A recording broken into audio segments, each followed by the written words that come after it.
We were able to detect many objects in the water today.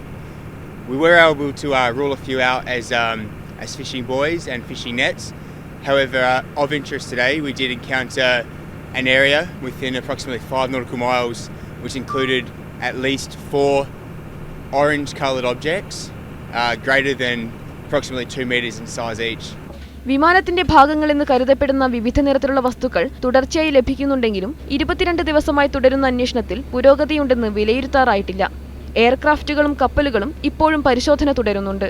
വിമാനത്തിന്റെ black box പ്രവർത്തനരഹിതമാകാൻ ഇനി ഒരാഴ്ച മാത്രമാണ് ശേഷിക്കുന്നത്. വിമാനം തകർന്നതിന് ശേഷം 30 ദിവസം മാത്രമാണ് ബ്ലാക്ക് ബോക്സിലെ ബാറ്ററി പ്രവർത്തിക്കുക. ഒരാഴ്ചയ്ക്കുള്ളിൽ ബ്ലാക്ക് ബോക്സ് കണ്ടെത്താനായില്ലെങ്കിൽ നഷ്ടമാകുന്നത് അപകട കാരണം കണ്ടെത്തുന്നതിനുള്ള വ്യക്തമായ തെളിവ് കൂടിയാണ്. ബ്ലാക്ക് ബോക്സ് കണ്ടെത്തുന്നതിനായി US നിർമ്മിത അത്യാധുനിക ഉപകരണവുമായി ഓസ്ട്രിയൻ കപ്പലായ ഓഷ്യൻ ഷീൽഡ് പുറപ്പെട്ടിട്ടുണ്ട്. എന്നാൽ വിമാനം തകർന്നെന്നു കരുതുന്ന സ്ഥലം കൃത്യമായി കണ്ടെത്താൻ കഴിയാത്തതും ബ്ലാക്ക് ബോക്സിന്റെ അന്വേഷണത്തിന് തടസ്സമാകും.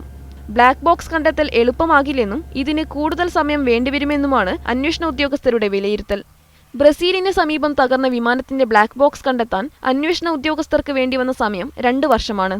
അതുകൊണ്ടുതന്നെ മലേഷ്യൻ വിമാനത്തിന്റെ ബ്ലാക്ക് ബോക്സ് കണ്ടെത്തൽ 8 ദിവസത്തിനകം പൂർത്തിയാക്കുക എന്നത് അന്വേഷണ സംഘത്തിന് ശ്രമകരമായിരിക്കും.